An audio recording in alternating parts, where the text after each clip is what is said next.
સુરત શહેરમાં ફરી એકવાર વ્યાજખોરોનો આતંક સામે આવ્યો છે। કતારગામ વિસ્તારમાં રહેતા યુવકે આર્થિક સ્થિતિ ખરાબ હોવાથી વ્યાજ નહીં ચૂકવી શકતા રૂપિયા માટે વ્યાજખોરોએ આતંક મચાવ્યો હોવાના આક્ષેપ સાથે પોલીસ કમિશનર પાસે પહોંચ્યા હતા।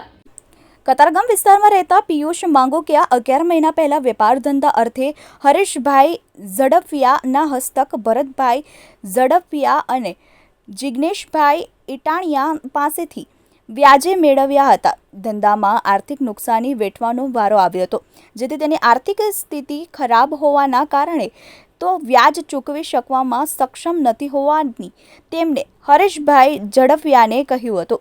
ત્યારે હરેશભાઈ ઝડફિયાએ જણાવ્યું હતું કે આ રૂપિયા ભરતભાઈ ઝડફિયા અને જિગ્નેશભાઈ ઇટાળિયા પાસેથી લીધા છે, તો વ્યાજ આપવો પડશે કહી માનસિક રીતે હેરાન કરતા હોવાનું આરોપ સાથે ન્યાય મેળવવા પોલીસ કમિશનર પાસે પહોંચ્યા હતા। પિન્ટુ પટેલ।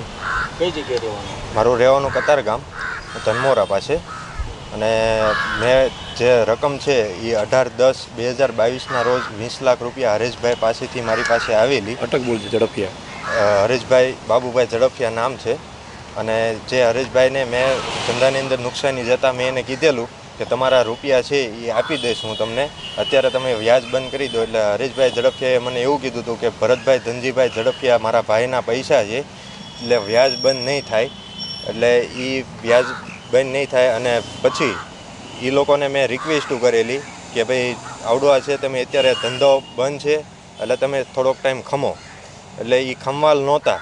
અને પછી હું ડિપ્રેશનના લીધે માનસિક રીતે હું બીમાર હતો, એટલે હોસ્પિટલ રાઈડ હતો, હોસ્પિટલમાં એડમિટ હતો। ત્યારે એ લોકો મારી ઓફિસે આવ્યા, અને ઓફિસે આવીને મારા કારીગરો પાસેથી ધાક ધમકી મારીને મારી નાખવાની ધમકી મારી, અને તમામ જોખમ હીરાનો માલ લઈ ગયા છે। હીરાનું જોખમ, મશીનરી, ફર્નિચર, એસી તમામ ઓફિસમાંથી લઈ ગયેલ છે। આશરે કેટલાની રકમ હતી? આશરે તમામ મશીનરી થઈ અને હીરાનું જોખમ થઈને ટોટલી 35 લાખ આજુબાજુની તમામ જોખમ હતું। તમે પોલીસ ફરિયાદ કરેલી? મેં મેજરપુરા પોલીસ સ્ટેશનની અંદર ફરિયાદ કરેલી। પછી મેજરપુરા પોલીસ સ્ટેશનની અંદર ફરિયાદ કરતાં એ લોકોએ મારી પહેલી અરજી હતી ફાઇલે કરેલી। પછી સીપી સાહેબને રૂબરૂ મળેલો, સીપી સાહેબને મેં 2 વાર અરજી કરેલી છે, એની તપાસ હતી, એમાંય તેને મારી અરજી ફાઇલે કરેલી છે। પછી એક અરજી મેં આપણે ગૃહ રાજ્ય મંત્રીને પણ આપેલી છે, એની તેમ તપાસ ચાલુ છે। તમારી માંગ છે?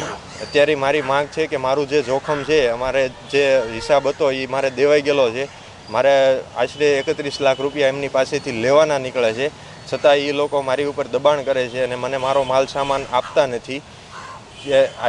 એટલે મારે માંગ છે કે મને ન્યાય મળે। મારું નામ કલ્પેશ રાઠોડ છે ને હું ઇન્ટરનેશનલ હ્યુમન રાઇટ એસોસિએશનમાં સેવા આપું છું। અત્યારે કમિશનર કચેરી શાના માટે આવ્યો? હાલ હું મારી આઈએચઆરની ટીમ શ્રી જયેશભાઈ ગુર્જર, હરીશભાઈ ગુર્જરનાઓ અમે તમામ લોકો એક આવેદન લઈને આવ્યા છે, જેમાં સીપી સાહેબને રજૂઆત કરવાની છે કે એક વ્યક્તિ જેનું નામ પિયુષ મંગુકિયા છે, તે છેલ્લા 11 મહિનાથી વ્યાજખોરોથી હેરાન થઈ અને અરજી પર કરી મેદરપુરા પોલીસ સ્ટેશનના ધક્કા ખાય છે। આપ સાહેબની ત્યાં પણ ઘણીવાર મુલાકાત લઈ ચૂક્યા છે, પણ એને આજ દિન સુધી ન્યાય મળ્યો નથી। આ પ્રકરણ આ પ્રકારે છે। આ પ્રકરણની અંદર છેલ્લા 11 મહિનામાં પિયુષભાઈ મંગુકિયાએ એવી રજૂઆત કરી છે કે હરેશભાઈ એમના હસ્તકે એમને 20 લાખ હરેશભાઈ ઝડફિયા એમના હસ્તકે એમને 20 લાખ રૂપિયા વ્યાજે લીધા હતા, અને ધંધામાં નુકસાની થતાં એ વ્યાજ ચૂકવી શકેલ નહીં, જેની રજૂઆત એણે કરી હતી કે હું હાલ વ્યાજ ચૂકવી શકતો નથી। તે છતાં હરેશભાઈએ જણાવ્યું કે ભાઈ હું આ પૈસા ભરતભાઈ ઝડફિયા અને જિગ્નેશભાઈના છે, એટલે હું વ્યાજ તો બંધ કરી શકીશ નહીં, અને તારે વ્યાજની રકમ તો ચૂકવવી પડશે। તેના ઓડિયો, વિડીયો અને ડોક્યુમેન્ટરી એવિડન્સો ખરા, બરાબર, જે અરજીના મારફતે અરજીના તપાસના કામે આપેલા હતા, તે છતાં એમાં કોઈ કાર્યવાહી થઈ નહીં। ત્યારબાદ પિયુષભાઈ મંગુકિયાએ પોતાની આર્થિક સ્થિતિ અને માનસિક સ્થિતિથી નબળા પડી અને હોસ્પિટલાઇઝ થયા હતા, ત્યારે હરેશભાઈનાઓ અને જિગ્નેશભાઈઓ તેમના કારખાને જઈ અને હરેશભાઈ ઝડફિયા અને જિગ્નેશભાઈ એમને ઇટાલિયા એમના ત્યાં ગયા અને કારખાનામાંથી જોખમ 35 લાખ રૂપિયા જેટલી કુલ રકમ જોખમ દબાણ કરી અને ઉઠાવી લાવ્યા। ત્યારે પિયુષભાઈ મંગુકિયાએ પોતાની રજૂઆત કરતાં કીધું કે ભાઈ મારા તો પૈસા ચૂકવાઈ ગયેલ છે, બરાબર, અને આપણે હિસાબ થઈ ગયો છે, તો પછી આ હીરાની જોખમ અને મારી મશીનરીઝ લઈ જવાનું પાછળનું કારણ શું?